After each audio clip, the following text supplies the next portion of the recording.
please welcome Nicole Capretz.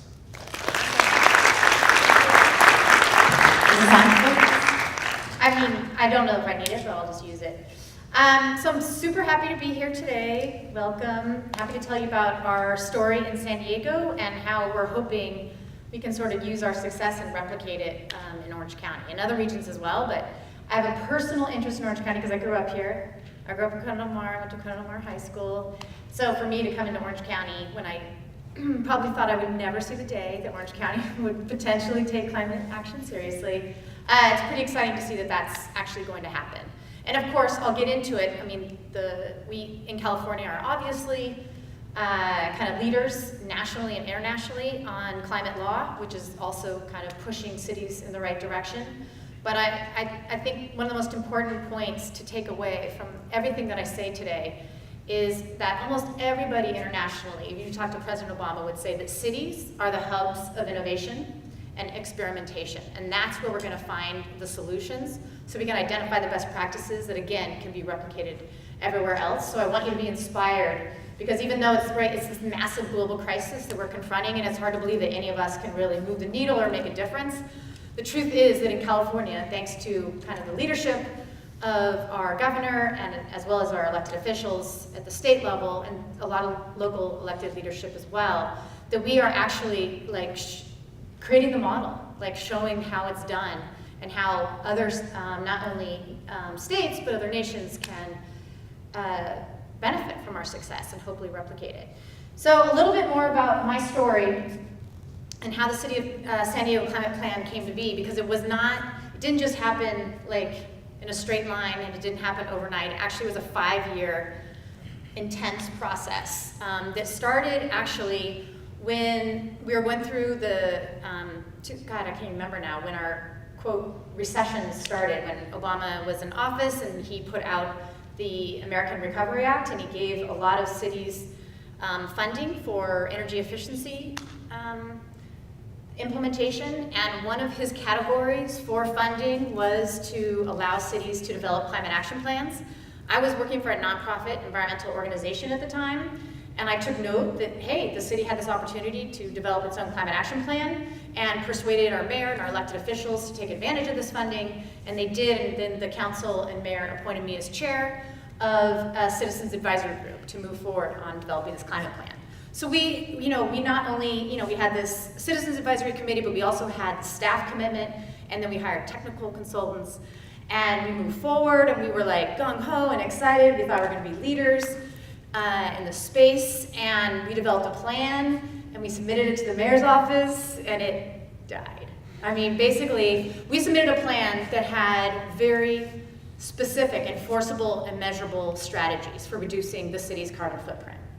And we had a Republican mayor who really didn't want to take that approach. He liked the idea of an aspirational document, that we would kind of look at what are potential ways that people could voluntarily reduce their carbon footprint, not only in government operations, but in the community. And he didn't like the idea that we would actually be saying, no, we're gonna actually make some systemic changes and implement these strategies.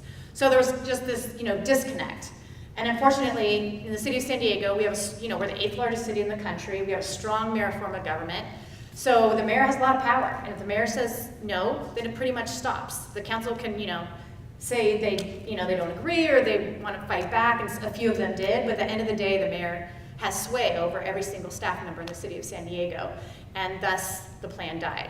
So obviously, my background is as an advocate, and this was, becoming higher and higher profile as a public policy issue in general. And so I kept, my job is on the outside was always to lobby and advocate for the policies I wanted adopted. And I kept telling the council members, we've got to keep moving this forward. We got all this money from the federal government. We have this plan. It's just sitting on a shelf. What do we got to move this forward. And it just didn't happen for like 3 years. So obviously I worked on many different issues and just kind of worked around that plan. But at the same time, I always, was kind of just always there. So what happened was we had a mayor of San Diego. We had our first Democrat who was elected in like 20-something years. And I don't know if anybody remembers, but he actually had to resign in a huge scandal. And as a result, one of my council member friends was the council president. His name is Todd Gloria. he becomes the mayor, because we had to have a whole new election to elect a whole new mayor. So somebody had to be in the mayor's office for 6 months. So my friend, the council president, calls me and says, you know that climate plan you've been bugging me about for like 3 years? I was like, yes. And he's like, well, I'm going to be the mayor for 6 months. That means I have full control over the budget, I have full control over the staff. Do you want to take a leap of faith? Because I can offer you a job for 6 months. And he's like, but then, you're on your own. And so, it's kind of one of those do or die moments. And so for me, because my passion had only increased about our need to develop this plan, and it felt like it was this baby I had started 5 years ago, I said, all right, I'm going to do it. So I took a leap of faith, went into this mayor's office, and it is incredible when you're, in the 8th largest city in the country, and you're in the mayor's office, like the world is your oyster. That's just the truth. And so some people, do a lot with that opportunity, and some people do very little, and it just depends on the leadership style, right, of who the person is as the mayor. So my friend was very eager and ambitious to do something meaningful. And so he gave me all the resources that I needed. So for 6 months, literally, this is all I did. I was just like hunkered down in an office, what they call the 11th floor, which is the mayor's office in the city of San Diego, developing this plan. And so of course, while it was being developed, there were a lot of internal dissension, a lot of challenges. Stakeholders from the business community started getting, word. Our former mayor, who had stopped this plan previously, is now the head of our Chamber of Commerce. He registered concern, like, what is happening? I killed that plan. Why? Who's resurrecting it and why?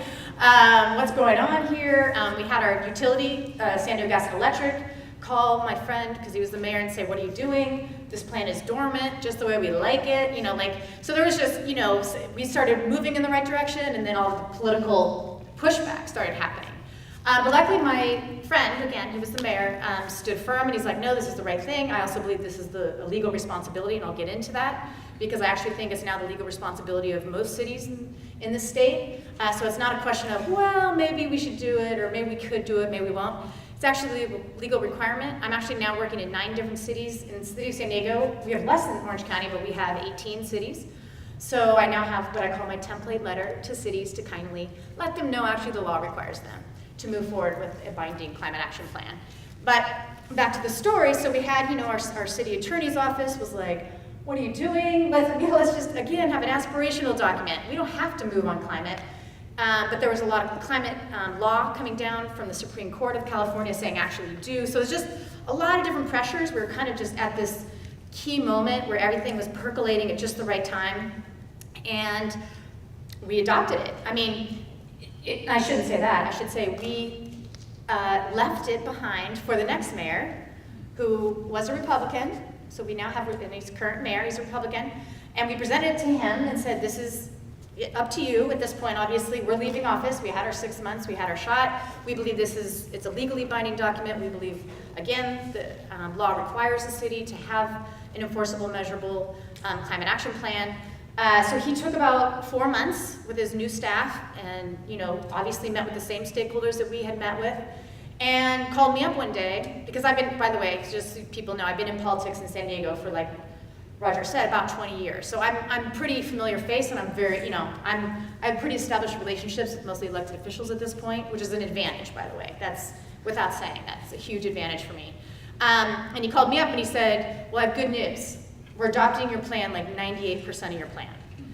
And so, I mean, truly this was shocking, to be honest, just because of where in the political sphere the Republican Party nationally is at, which is basically that, to deny that climate change even exists. And here we have this Republican mayor at the 8th largest city saying, not only do I believe it exists, not only do I believe it's happening, but I believe it's our duty to do something about it. And so, at the end of the day, he brought the plan to the city council. It was unanimously supported by a bipartisan council. And that's, so it's become kind of a legendary story and a legendary plan, because the kind of the base element of our plan, which separates it from almost every other climate plan nationwide, again, is that it's a legally binding document. Our city is legally required to reduce our carbon footprint 50% by 2035.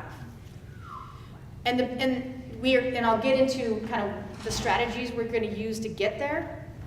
But I think that's so important again, and the reason I'm on kind of doing a road show almost anywhere and everywhere in California is because I also believe almost every city in the state of California is also legally required to have a legally binding climate plan.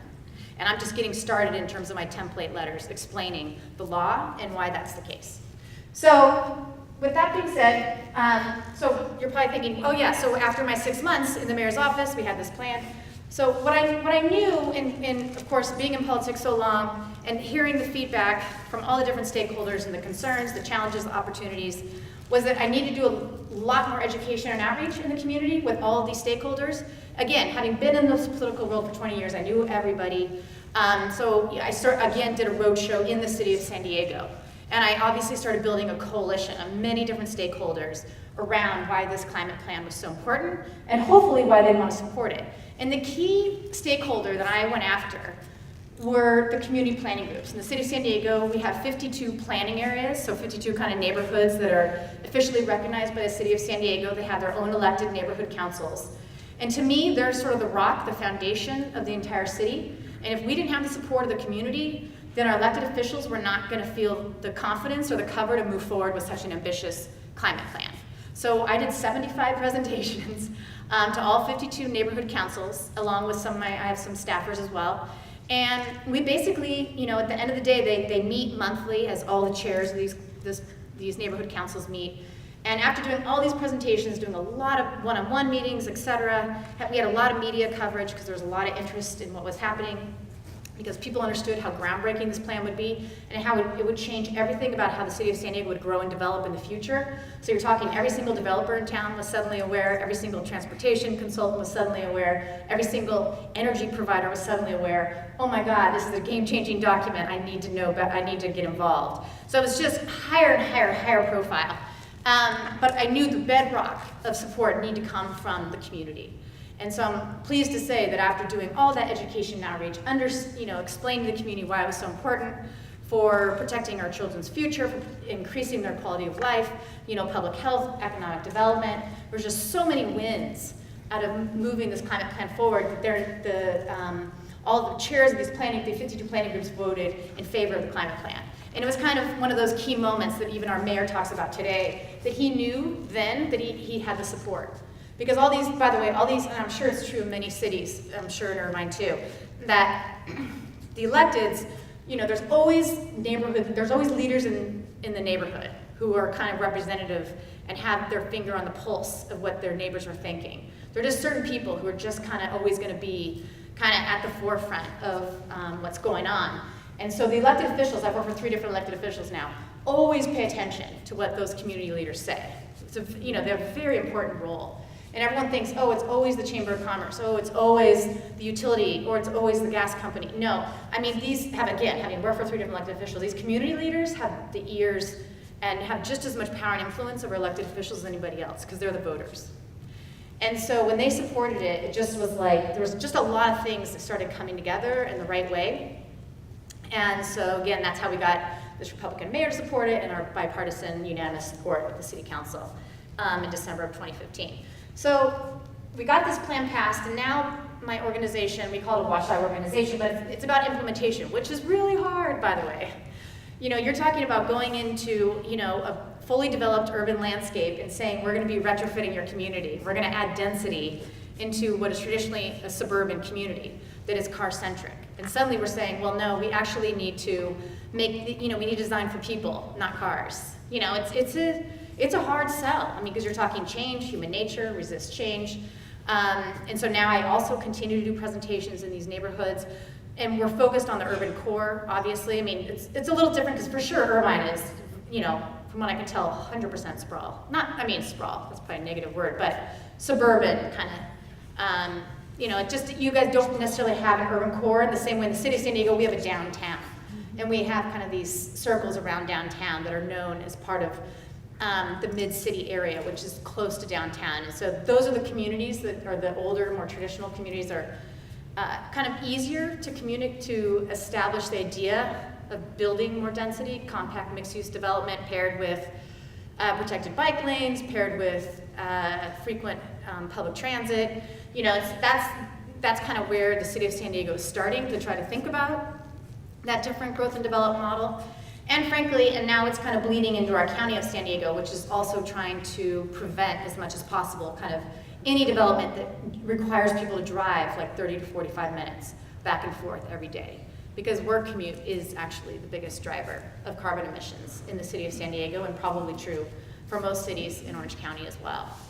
So it's been an interesting time to see how the city is navigating the implementation process. So we're slowly, inching our way toward building more support and understanding about what that will take. But it's an evolving process. There's no magical answers. There's no easy solution. So we're just sort of taking that one step at a time. And what we've been doing, like I said, since then is working in all the surrounding cities and the county of San Diego, which is also a large group. I think over 1 million people. So our whole region is 3 million people, but and I know Orange County is as large, if not larger than that. But so there's a lot of kind of concentric circles happening in terms of this climate planning work and making it a regional approach versus just having the city of San Diego move in this direction. So there's a lot of work going on. But for me, like I said, it's exciting because while all this work has been done regionally in San Diego, as you know, and I'm really I don't even need my slides anymore, the governor has been moving also to actually continue to have California as a leader nationally and internationally, and he just signed last week another landmark climate law that not only, we had this 2020 climate law that said we have to reduce our emissions to 1990 levels, and then previously it was just an executive order, so a lot of cities were like, we don't have to meet the executive order, that's just for state government. That's a response I got a lot. And then suddenly they're like, oh, wait, he just codified the executive order, it's a law, it applies to every city in the state, dang it. So that's why I know that the game is changing, and why the law is going to, I think, cities are just starting to get a light bulb starting to go off, oh, so we're going to have to change everything too. It's not just going to happen. It's not just going to be a top-down approach. It's actually also going to require the cities to change everything about land use and transportation, as well as, of course, how we power our lifestyle, how we heat and cool our buildings with electricity and natural gas. All of that has to be changed to even get close to the governor's new climate law. I mean, that's the scope and scale of what we're talking about. So, so it's exciting and challenging, and but it's like I always try to say in ground truth. At the end of the day, all the planning that we're doing, and as hard as it is, and overwhelming as it is, it's all about our kids. It frankly has nothing to do with anybody in this room. We're all going to be fine. We're all going to be probably fat and happy to the end. But you talk about anybody who who's under 10 years old, we have no idea what their future is going to look like. I mean, we have Scripps Institute of Oceanography in our backyard. A lot of them are my friends now. That is the hub of climate science internationally. They're the ones that met with the Pope and convinced the Pope to make climate change, a key part of his agenda and talk about it worldwide. I mean, that's where climate science was actually founded, is in San Diego. And what they see, what they see in the field is so overwhelming to them that they have actually put in, I think it was in Nature magazine, they have PTSD. Because what they're seeing in the Arctic and the Antarctic in terms of the melting ice sheets, in terms of what they know will happen with our food and water systems, with the whole global economy, with the refugee crisis, with war, with global conflict. I mean, it's just because the resources are going to get smaller and smaller, and obviously it's human nature to fight, to survive. It's not going to be pretty. It's not going to be pretty. And then you're talking about all the coastal cities basically being swallowed up. The maps in San Diego are not pretty. I mean, here in Orange County, I briefly looked at the NOAA map for Orange County, and the main focus was Babel Island and the peninsula. And, I'm sure people are pretty aware about that's, not likely that's going to be around for a long time. Because that's just how fast the ice sheets are melting and how fast sea level is rising. So it's like turning everything topsy-turvy and everything on its head, because it's hard to fathom. We just can't believe it. We've never experienced anything like this in our entire life. And I don't know if you saw, but even our president said in the New York Times, the one issue he believes is his greatest legacy, more than healthcare, more than racial relations, more than the economic crisis, is what he's done to try to stem the climate crisis. Because what he sees, the same thing I see from our climate scientists, as he said, was terrifying. I mean, that is what we're confronting. So what I always like to say to people is, yes, it's hard, and who wants to change our little convenient, luxurious lifestyle, especially as Americans, right? We're the worst offenders, and I'm part and parcel of that problem. But at the end of the day, again, it's about the kids. And it's just like we kind of have this ethical and moral obligation to do anything we can so that they have anything close to the quality of life that we've enjoyed for our entire lifetimes and likely will enjoy for the rest of our lifetimes. So getting into a little bit of specifics, sorry. I really just, you can keep going because I've really been through a lot of these slides. Oh, this is a slide I always use because again, climate science was established in San Diego at Scripps Institute of Oceanography, and this is the iconic slide, again, used internationally, about measuring the trend of carbon dioxide in the air. So it started in 1960 and at Mauna Loa Observatory, but it was the Scripps scientists in San Diego who put the monitor in, and as you can see, it's just been this straight line up past 400. And some people might be familiar, since this group obviously clearly is a little more aware and conscious about the climate crisis, but there's an organization nationwide called 350.org, and it's based on this chart. So basically, we've already passed the 400 parts per million carbon dioxide measurement in the air, and so if you talk to climate scientists, they say the only way for humanity to survive is at 350 parts per million, and yet our trend line is just going up.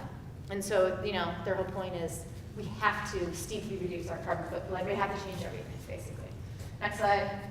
Again, this is just a slide showing, this is from NOAA, just showing, or NASA, I should say, sorry, it's on the corner left. Oh, no, NASA and NOAA. Showing just how our global temperatures are just through the roof. Like again, climate scientists, they've never seen anything like this. They don't know how to explain it. It's like mind-blowing. So it's like every year previous has been extraordinarily hot, and again, kind of blowing all records. And they get to 2016, and it's like a whole other level. I mean, again, just like, our oceans are like so hot right now. By the way, that's where all the heat is being contained, in the ocean. And so that's another concern if you talk to scientists, because they're like, people are kind of thinking, it's sort of like a standing tidal wave. It's just sitting there in the ocean, but eventually the ocean's going to release all that heat, and that's what they're waiting for. So anyhow, that's 2016 heat, and then, in terms of what it means heat waves keep going. And this was done for San Diego, but I think it's obviously going to be true for all of Southern California, just in terms, and the heat wave is defined as over 95 degrees. So they're talking a lot more days of these heat waves, turning us more into like Phoenix or Tucson, Arizona, keep going.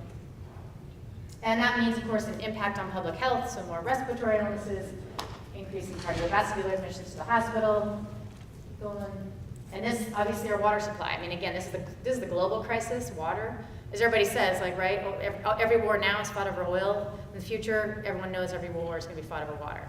So this is going to impact us as well. The majority, I don't know, I obviously know San Diego better than Orange County, but in San Diego, we import 80% of our water.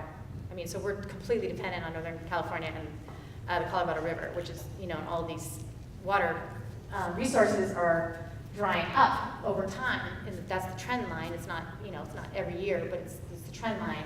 So what does that mean for all of us? And then obviously the same thing in terms of, the snowpack and the rain. There's less rain. In San Diego, we're very familiar with wildfires because we were up on the 15. And so they're talking about a lot more homes in Southern California that will be lost to wildfires. And then another just kind of a scary chart just showing how fast sea level rise is moving up this is just from 1995, and you can see 2015.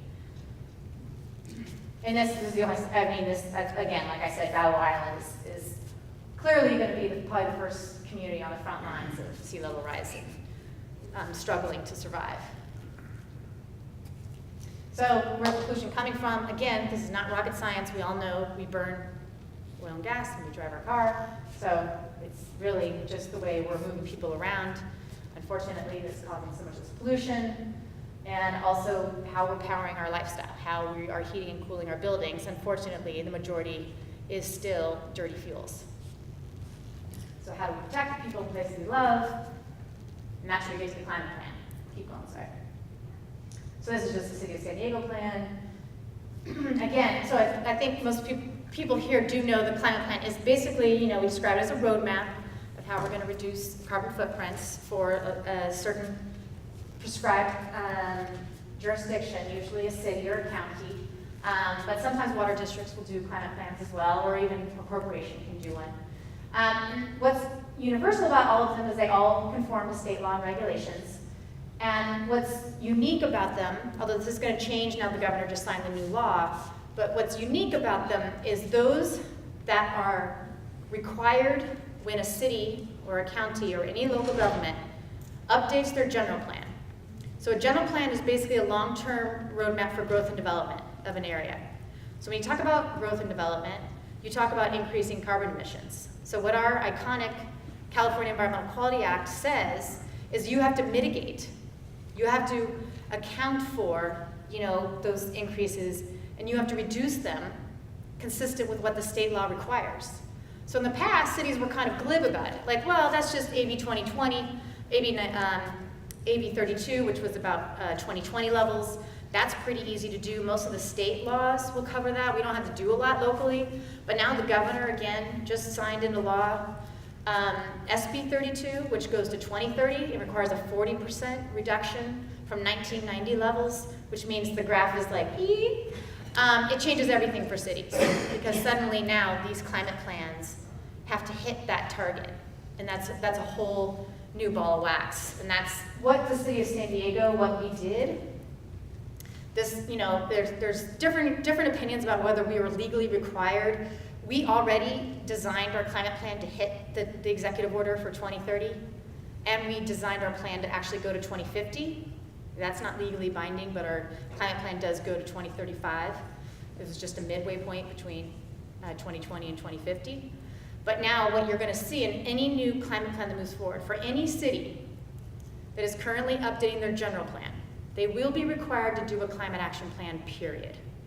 And they will be required to do a climate action plan that hits the state targets, that reduces their climate emissions to hit the state target, period. And there's a whole host of legal precedent around this. And it's ironic, I don't know how San Diego became the hotbed of climate law, but there was a host of litigation in San Diego around this. And so the settled case law is that, actually cities and local governments, as part of reducing their carbon footprint from their long-term growth plans, have to do these climate plans that hit these state targets. And that's a beast. This is a big deal. This is a game-changing deal. But it also means that you and the community have a lot of leverage. You have a lot of power. There's going to be a lot of resistance. A lot of resistance. What city wants to be accountable for anything? None. So it's not saying they're good or bad. It just is. That most cities just don't want to be accountable for having to do something. Because that means, of course, if you really get to it, having worked in the mayor's office, it's about budget. What it means at the end of the day is, what do they have to devote resources to? Precious tax dollars. A lot of elected officials like to do bright, shiny objects. In San Diego, we're trying to build a new Charger Stadium. Trying to expand our convention center. We have all these big, iconic projects we want to get done. But when something becomes required, like for example, cities now have to make sure that any runoff that comes from the urban landscape meets certain clean water standards, right? Suddenly they have to lop off part of the tax dollars they'd like to spend on other pet projects for just, clean water. And now what's happening with these climate plans is suddenly they also have to lop off money to hit these climate targets. And then suddenly the elected officials' hands are tied in a way they don't like, because then, that's not fun. That's not like sexy to talk to the community about, or what's their legacy. They want a big building. That's, I don't mean to totally disparage elected officials, but that's just kind of the nature of things, especially previously. But now we're just sort of getting into the nuts and bolts of how we're going to survive and how we're actually going to adapt. Because climate change there's literally nothing we can do at this point to stop climate change. We're trying to stem the climate change. That's how the climate scientists talk about it. He talks about it as, I'll get to that, is that we have our hand on the temperature dial. So you've seen how hot our temperature is, the global temperatures in 2016, and the way one of the most famous climate scientists talks about it is that it's basically up to us, like how hot we're going to let our planet get, and our cities and our nations and our communities get, versus how much we're going to try to